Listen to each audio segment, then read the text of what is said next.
Welcome back, DPReview TV viewers. It is Chris Nichols here. You know, earlier on, Jordan and I made a video where we were discussing the merits of slow lenses that are very compact, maybe don't let a lot of light in, but give interesting photographs for full frame. And one of the ones we really wanted to see was an ultra-wide slow lens, like ultra-wide, like 12 millimeters is the starting zoom range.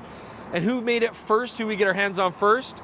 Laowa did, not Nikon, not Canon. Here we actually have the new 12-24 Sea Dreamer from Laowa. And of course, the Laowa 12-24, like many other Laowa lenses, is manual focus only lens. Now, of course, there's lots of other ultra-wide zooms on the market, absolutely. I mean, Sony's 12-24 2.8 comes to mind. Beautiful lens, but very bulky, only rear filters in the back. Or, you know, lenses like the Nikon 14-30 Z-mount lens. Now, that's an f4. It's a great compromise. I like that that takes 82mm filters on it, but again, it's not a 12mm ultra-wide focal length, and at the same time as well, it's, although reasonably priced, still twice as expensive as this. But here now we've got a 5.6 ultra-wide.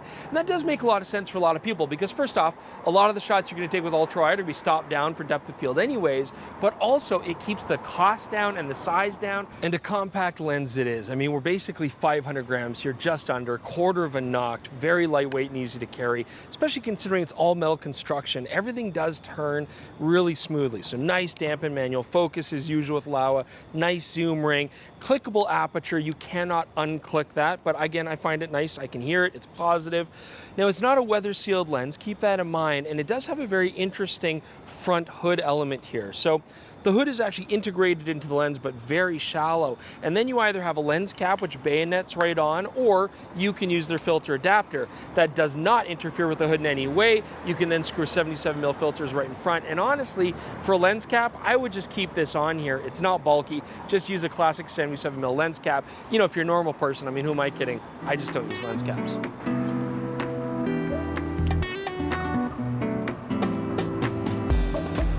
All right, so does this lens suffer from serious distortion, or is this building just all f***ed up? It's the latter.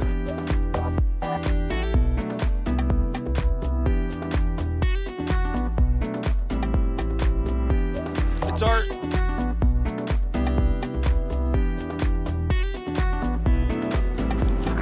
Hey, Chris, no! What?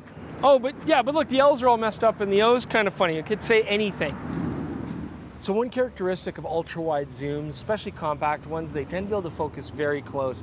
The Laowa 12-24 is no exception. So I can get basically, I'm gonna hold it here because it's a little windy, right there. So that's about 15 centimeters from the sensor plane. As you can see, it's only like an inch away from the actual front of the lens. The only issue there, though, is that the actual lens itself is absolutely blocking light falling on this subject. I'm getting big shadows everywhere. But if you had soft, even light or supplemental lighting, you get it from the side, this could do some interesting macro shots. All right, let's talk next about how the Laowa 12-24 handles shooting into the sun, bright sources of light. Now, as you can see behind me, we've got a Sunstar there off of Jordan's Panasonic 10-25. Otherwise, wonderful lens on his GH6, but the Sunstars in the background are probably meh. And the fact of the matter is, a lot of the lenses we've been reviewing lately have pretty boring Sunstars, but the Laowa 12-24 is a welcome change. Beautiful 10-bladed, very dramatic Sunstars. That's all thanks to its very unique 5-bladed aperture. We'll talk about how that affects the bokeh in just a bit. Now, what about other characteristics shooting towards the sun and bright light sources? Well, wide open, this lens does suffer a pretty severe loss of contrast, and that can be tough. I mean, it has a very dreamy look sometimes, but not a lot of detail. If I was going to shoot a lot towards, areas where the sun is just out of the frame, I would definitely want to flag it with something, shade the front of the lens, and just try to get rid of that. But if you stop down the lens shooting towards the sun, not only will you get a gorgeous Sunstar, but actually it handles the contrast very well. Jordan, you got to keep me from stopping at every transition from light to dark. This lens Sunstars so easily. All the whole sample guys will be Sunstars. Actually, that's a really cool shot. Hang on. So, we just took this photo that I was joking about, and in all seriousness, I mean, it has pretty heavy ghosting, as you can see here. They're very dramatic. This happens at 5.6. It happens if you stop down. It's just part of the wacky character of this lens, but they're also kind of quite beautiful in a way. Now, as a video lens, the Laowa 12-24 has some merit. So sure, the aperture can't be made declickable, but that's a pretty minor issue. The fact of the matter is we've got a nice smooth manual focus ring. This lens has very interesting bokeh and character. The Sunstars are gorgeous. It does exhibit a lot of flare, but actually in video applications, that can be quite interesting. And also almost zero breathing. Now, as discussed already, this lens takes a 77mm filter thread. I just want to give it a bit more insight there. We've tested it now with a very slimline 77mm filter, and there's no problem. I don't see it in the corners at 12mm, but even if I use a step-up ring like 77 to 82 and then put an 82mm filter on there, I'm seeing it on the corners. And if you're using any sort of extended filter holder, yeah, it might be an issue here. You're probably going to see it in the corners. So just keep in mind, if you are going to stack filters, use a larger filter holder. You might have to avoid shooting at 12mm and just zoom in a bit. All right, it's time to talk about Bokeh, longitudinal chromatic aberration, those out of focus color fringes in the foreground and background. Well, luckily the Laowa 12-24 has basically none, so that was quick talk.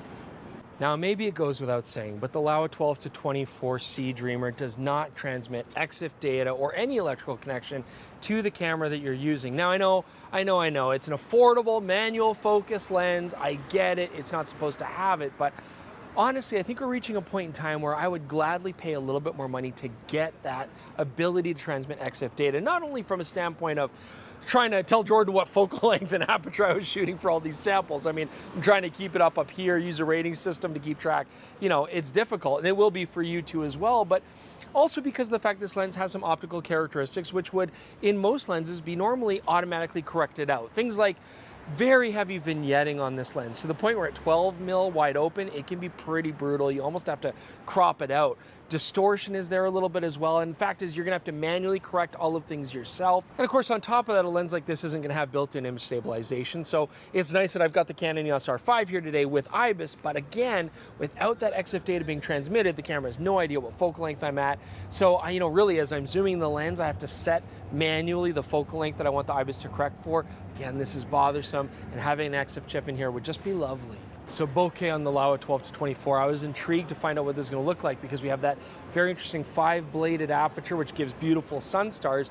What's it going to do to our Bokeh? Well, first off, looking at specular highlights, let's just preface this with the fact that you don't generally look at specular highlights on ultra-wide lenses. You know, it's rare that you're going to get them, shooting things like specular highlights in the background, but it might happen. So shooting at 5.6 wide open, you can see here, nice and round because we're actually using the round inner barrels themselves as our effective aperture. But when we stop down the lens, there you get those 5-bladed pentagonal shaped specular highlights, which actually I think were quite charming, just kind of add to the character of the lens.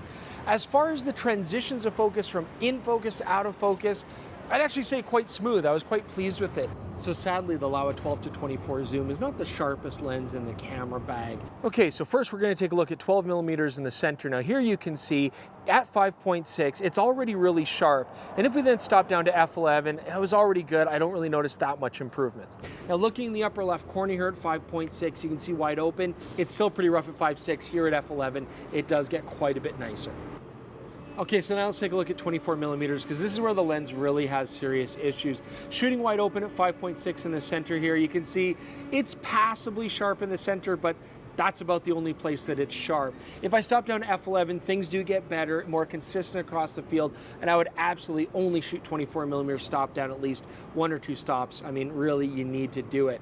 Now here looking in the corners, shooting 5.6, it does help again a little bit to do that, but it's still super blurry. It's just not acceptable. Stop down to f11 helps quite a bit to again get that consistency. I would say that overall, if you can pull away from 24mm and shoot other ranges, try to do so. So along with shooting many other Laowa lenses, I'd say the experience here is quirky, but it's fun. We did get some very interesting results. And I mean, frankly, at this price point to get into a 12mm full frame lens, it's a pretty good deal. I mean, it'd be a good price if it was just a 12mm prime f5.6. And here we're getting a zoom. Now, yes, would I shoot this lens mostly stop down at f8 or f11? Absolutely. But I think it's a very usable landscape lens or ultra wide zoom lens, absolutely. And at 12mm where it's a ton of fun, it's actually really good. So I think Laowa's done a good job of establishing a reputation for making affordable but very interesting lenses. I'd like to see them go further. I just feel like maybe they could use a bit more refinement, especially in terms of things like getting some electrical connection with the cameras. I think that'd be a good step forward. But Otherwise, I still think this is a really fun lens and absolutely could be something you find in your camera bag. Let us know in the comments below what you think about this new Laowa 12-24 lens. Do check out DPReview.com. We've got our sample gallery. You can see the plethora of Sunstar shots that I've taken there, so go check out that link as well. Please subscribe to the channel. We'd appreciate that. Click that notification bell. That way you won't miss any further Laowa reviews. And otherwise, thanks so much for joining us. We'll see you soon for another episode of DPReview TV.